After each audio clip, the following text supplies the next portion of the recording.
learners, welcome back to the new session of Science Class 2nd.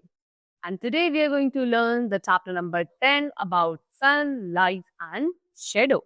Okay, so students, आज हम discuss करने वाले हैं the main source of energy on the earth, that is about sun.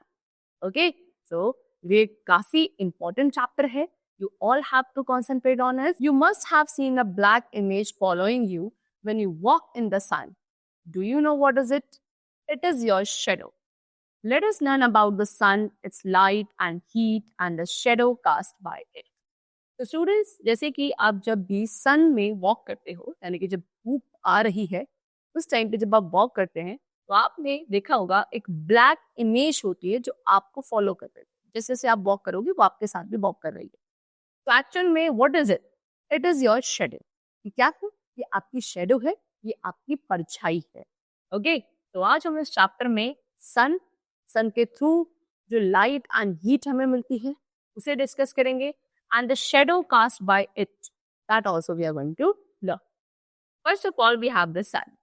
The sun is the brightest object in the sky as we see it from the earth. Sun सबसे brightest object है sky में जिसे हम observe करते हैं, okay, from the earth surface. Our Earth as a planet revolves around the sun. हमारा अर्थ क्या है? एक प्लैनेट है, एंड क्योंकि सारे प्लैनेट सन के अराउंड रिवॉल्व करते हैं, so similarly Earth also revolves around the sun. The sun, our Earth and many other heavenly bodies make a family called solar system. Sun, Earth and उसके अलावा और भी काफी सारे प्लैनेट्स एंड हेवनली बॉडीज हैं जो कि मिलकर एक फैमिली बनाते हैं स्पेस में, that is called solar system. Okay, the sun, a big ball of fire, is much bigger than our earth. It gives us light and heat. अब बात करें सन की तो सन एक बहुत बड़ी सी बॉल है फायर, एंड अर्थ के कंपैरिजन में ये बहुत ज्यादा बड़ी है. ओके, एंड सन हमें क्या प्रोवाइड करता है? सन हमें हीट एंड लाइट प्रोवाइड करता है on the earth. Now light of the sun. अब बात करते हैं सन की लाइट के बारे में. The sun appears rise in the east and set in the west. तो सन हमें क्या मॉर्निंग में ईस्ट डायरेक्शन से राइज करता हुआ दिखता है एंड इवनिंग में वेस्ट डायरेक्शन में सेट हो जाता है. Okay, you must have learned that the sun rises in the east and sets in the west. The light of the sun makes the day bright and warm. And sun के through जो light produce करी जाती है उसी से हमारा day जो है ब्राइट एंड वार्म होता है. हीट ऑफ द सन. अब सन हमें हीट भी प्रोवाइड करता है एंड उस सन की हीट से जो हमारे वेट क्लोथ्स होते हैं वो ड्राई हो जाते हैं, right. It also changes water into water vapour and makes rain possible. इसके साथ साथ सन की हीट की वजह से जितनी भी वाटर बॉडीज हैं और सरफेस पे उनका जो वाटर है वो वाटर वेपर में चेंज हो जाता है एंड इसकी वजह से ही रेन का फॉर्मेशन होता है. Plants use sunlight. प्लांट्स भी सनलाइट का यूज करते हैं to make their food.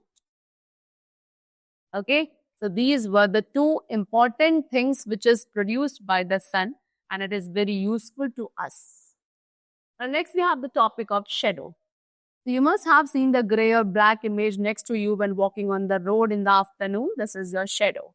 As I told you, इस तरीके से आपने देखा होगा जब आप आफ्टरनून टाइम पे सन जब आपका ओवर दी हेड है और anywhere in the sky and आप वॉक कर रहे हैं, तो इस तरीके से यहाँ पे आपको क्या एक ब्लैक कलर की इमेज दिखेगी जो आपको फॉलो करती है. What is this? This is the shadow of your own on you. Okay, similarly you can C shadows of buildings and trees also. Have you ever wondered how a shadow is form? इसी तरीके से आपने buildings, trees and बहुत सारे objects की shadows को observe किया होगा, लेकिन आज हम डिस्कस करेंगे कि ये शेडो का फॉर्मेशन होता कैसे है. Shadow is formed when light cannot pass through an object and such objects are called opaque objects. तो स्टूडेंट्स बेसिकली शेडो तब बनती है जब लाइट किसी एक ऑब्जेक्ट के थ्रू पास नहीं हो पाती, यानी कि लाइट ट्रैवल करने की कोशिश करती है लेकिन कोई एक ऐसा ऑब्जेक्ट बीच में होता है जो लाइट के पाथ को स्टॉप कर देता है एंड ऐसे ऑब्जेक्ट को क्या कहा जाता है? ओपेक ऑब्जेक्ट कहा जाता है. ठीक है, the objects which do not allow the light to pass through them are called opaque objects. And opaque objects ही जब लाइट के पाथ में आते हैं बीच में और लाइट आगे पास नहीं हो पाती है, वहां पे उस ऑब्जेक्ट के ही शेडो का फॉर्मेशन हो जाता है. For example would. वुड क्या है? वुड एक ओपेक ऑब्जेक्ट का एग्जाम्पल है। Shadows are form by all sources of light. Shadow का फॉर्मेशन किससे होता है? जितने भी सोर्सेज ऑफ लाइट है, सभी सोर्सेज ऑफ लाइट के थ्रू शेडो बन सकती है। Shadow is form on the opposite side of the light. एक शेडो कहाँ बनती है? हमेशा लाइट के ऑपोजिट साइड, यानी कि जहां से लाइट आ रही होगी उसके ऑपोजिट साइड में शेडो का फॉर्मेशन होता है। एंड उस शेडो की जो शेप है वो डिपेंड करती है on the shape of an object, यानी कि ऑब्जेक्ट की क्या शेप है उसी के ऊपर शेडो की भी शेप डिपेंडेंट है। The sun appears to rise in the east and set in the west due to the earth's movement from west to east. Okay, as I told you, sun क्या दिखता है? sun हमें east direction से rise होता हुआ दिखता है and west direction में वो सेट हो जाता है। किसकी वजह से? अर्थ के मूवमेंट की वजह से। अर्थ अपने ही एक्सिस पे मूव करता है from west to east direction, इसीलिए सन ईस्ट से अपीयर होके वेस्ट में हमें डिसअपीयर होता हुआ या सेट होता हुआ दिखता है। Now next we have length of a shadow. अब एक शेडो की लेंथ के बारे में डिस्कस करते हैं। So have you ever noticed that the length of a shadow changes at different times of the day? Okay, length of the shadow is not same all the time. It depends on the angle at which light falls on the object. तो students, आपने कभी observe किया हो कि आपकी जो shadow की length है वो एक डे के डिफरेंट टाइम्स पे चेंज होती रहती है।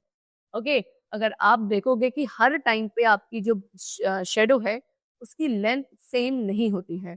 मॉर्निंग टाइम पे, आफ्टरनून टाइम पे या इवनिंग टाइम पे, एक दिन में अलग अलग टाइम पे आपकी शेडो की लेंथ भी चेंज होती है।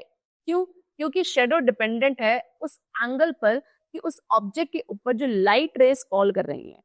जिस ऑब्जेक्ट की शेडो बन रही है उस ऑब्जेक्ट के ऊपर लाइट रेस जो फॉल हो रही है वो किस एंगल पे हो रही है, उसके ऊपर क्या length of the shadow is dependent. That is why shadows are very long in the morning and evening when the sun is lowest in the sky. इसीलिए मॉर्निंग एंड इवनिंग टाइम पे जो शेडो की length होती है वो सबसे ज्यादा होती है। सबसे लेंथी शेडोज तभी बनती है मॉर्निंग एंड इवनिंग टाइम पे, क्योंकि तब सन की जो रेज होती हैं वो ऑब्जेक्ट पे स्लैंटिंग आती हैं। सन तब स्काई में सबसे लोवेस्ट होता है। ओके, एंड नून टाइम पे शेडोज आर द शॉर्टेस्ट। दोपहर के वक्त नून में शेडो सबसे छोटी होती है जब sun is highest in the sky. Okay, you can see this is the morning shadow. आप देखो कितनी लेंथी शेडो बनी है। ये इवनिंग टाइम पे शेडो है, ये भी लेंथी बनी है, लेकिन नून टाइम पे जो शेडो है वो काफी short. That's all for the chapter.